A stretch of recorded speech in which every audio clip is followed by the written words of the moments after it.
Assalamualaikum everyone. Welcome back to your theoretical perspectives lectures on in criminology. आज हम we're moving ahead to the topic which is perhaps the most important in your syllabus related to the criminological perspectives. आपको पता है कि हमने इन पे बात कर ली, क्लासिकल स्कूल को पढ़ लिया, पॉजिटिविस्ट स्कूल को पढ़ लिया, बायोलॉजिकल पढ़ लिया, साइकोलॉजिकल पढ़ लिया. अब हम आ गए हैं सोशोलॉजिकल पर्सपेक्टिव पे. अब सोशोलॉजिकल पर्सपेक्टिव आपको मैंने पहले भी बताया, it is the most important. Why? क्योंकि इससे रिलेटेड क्वेश्चन सबसे ज़्यादा आते हैं, ये सबसे ज़्यादा डिटेल में आपके सिलेबस में मैंशनड है. और तीसरी बात ये जो सोशोलॉजिकल पर्सपेक्टिव है, it is the most accepted one nowadays. So what does a sociological perspective actually say? The sociological perspective says sociological theories generally assert that crime is the normal response of a biologically and psychologically normal individual to social conditions that are abnormal and criminogenic. Basically जो आपकी sociological perspective है वो आपको ये बता रही है कि it's basically saying कि जो biological theory है वो भी गलत है, जो साइकोलॉजिकल थ्योरी वो भी गलत है. सोशोलॉजिकल थ्योरी कहती है कि इंसान जो है वो बायोलॉजिकली भी ठीक है, वो साइकोलॉजिकली भी ठीक है. अगर वो क्राइम की तरफ जा रहा है, अगर वो उसके अंदर क्रिमिनलिटी आ रही है, तो इसका मतलब है कि वो इंसान जो है वो किसी ना किसी तरह उसके इर्द गिर्द सोशल कंडीशंस इस तरह के हैं कि वो क्राइम की तरफ जा रहा है. उसमें उसका कोई कसूर नहीं है, उसके अंदर की there is no problem inside that person, there is a problem in the society he is living.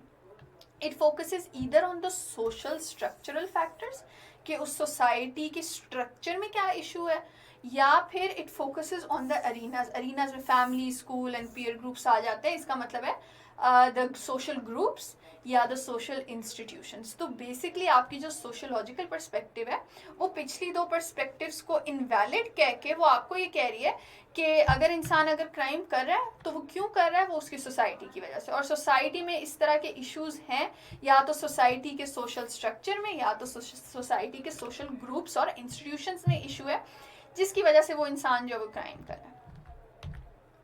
तो let's move ahead to the sociological perspectives. अब सोशोलॉजिकल पर्सपेक्टिव्स आपकी सिलेबस में 5 मेंशन है बाय नेम. ठीक है, तो हम क्या करेंगे, हम इन सबको डिटेल में पढ़ेंगे. क्यों? क्योंकि इनसे रिलेटेड इंडिविजुअल थ्योरीज से रिलेटेड जो 5 हैं उनसे रिलेटेड भी इंडिविजुअल 20 मार्क्स के क्वेश्चंस आ चुके हैं, which is why we need to focus on these theories more than the rest.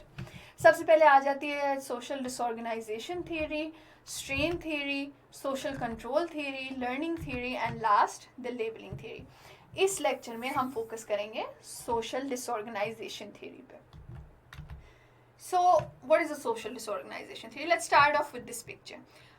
Imagine you're walking down and you see in this neighborhood, you see this lovely couple over here walking, you see the bright sun and you see the wonderful houses and the neatly maintained area. How safe will you feel there? Will you allow your kid to play in this neighborhood? Will you allow him to go out and play without supervision? Will you be easier carrying a lot of cash with you in this area? most probably yes. होता क्या है, ऐसे areas में हम बहुत ज़्यादा comfortable feel करते हैं और हमें लगता है कि यहाँ कुछ होने वाला नहीं है. On the other hand, what if you have a community like this? आप ऐसी कम्युनिटी में कितना सेफ फील करेंगे, आप अपने बच्चों के लिए कितना सेफ फील करेंगे. आप पैसे जब लेके जा रहे हैं ऐसी सोसाइटी में, ऐसी सिचुएशन में, ऐसे इन्वायरमेंट और नेबरहुड में, क्या आप सेफ फील करेंगे? Will you be clutching on to your hand bag tighter in this area? Will you be making sure कि आप ड्राइव करें, आपकी गाड़ी का डोर जो है वो लॉक्ड है? Yes you will, and this is natural. ये चीज़ें हमने अपनी सोसाइटी से सीखी हैं. अब जो हम अब थ्योरी पढ़ने जा रहे हैं, the social disorganization theory, it's basically just a more standard explanation, a more defined explanation of something जो हम शुरू से मानते आ रहे हैं. हमें पता भी नहीं है कि हम इस तरह क्यों सोचते हैं, हम क्यों ऐसी सोसाइटी को सेफ फील करते हैं और ऐसी सोसाइटी में we feel like we are in danger. Why? Because ये हमारे माइंड में बैठ चुका है. The social disorganization theory ये इसी चीज़ को in a more scientific and in a more disciplined way इसको explain करती है. So what is a social disorganization theory? According to this theory, ये वाली जो हमारी neighborhood है, why does it actually lead to more crime? हमें क्यों लगता है कि यहाँ पे ज़्यादा क्रिमिनल्स हैं? हमें क्यों लगता है कि यहाँ पीछे से किसी क्रिमिनल ने आ जाना है, यहाँ से किसी ने गन लेते हुए आ जाना है? Why do we feel this way? ऐसी according to this theory there are 3 factors which lead to criminal behaviour. ये जो रिसर्च है this was done by Shaw and मिके.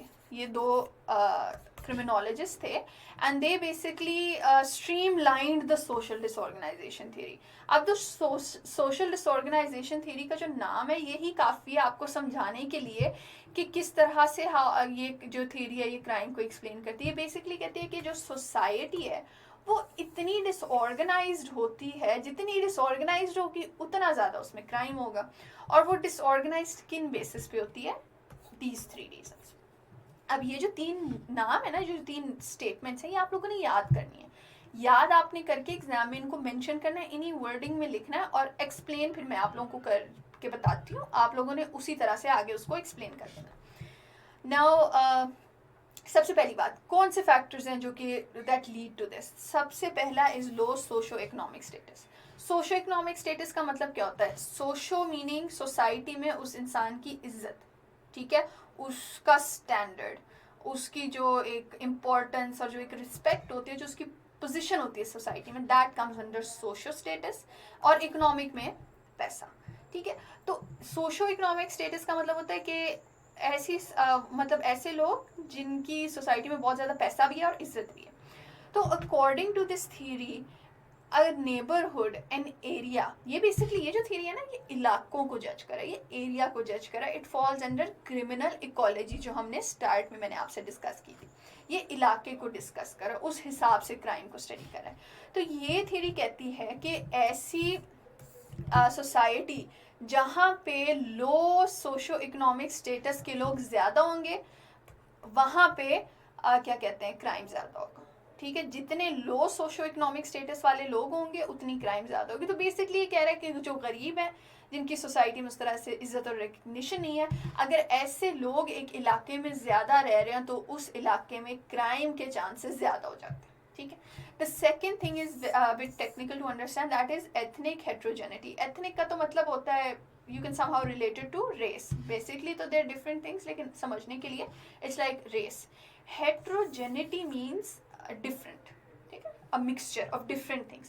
तो according to this theory says कि अगर एक ऐसा इलाका है जहाँ पे अलग अलग रेसेस के ज़्यादा लोग रह रहे हैं, मिक्स्ड सोसाइटी है, मल्टीकल्चरल सोसाइटी है, तो वहाँ पे क्राइम के चांसेस ज़्यादा हो रहे हैं. ठीक है. The third thing is residential mobility. According to this, residential mobility क्या है कि जितने लोग आ जा रहे हैं ना, residential mobility का मतलब होता है constantly moving places. ठीक है, आप एक जगह रह रहे हो, फिर आप रेंट पे साल बाद शिफ्ट हो जाते हो, फिर और शिफ्ट हो जाते हो, तो you keep changing, keep moving in, keep moving out.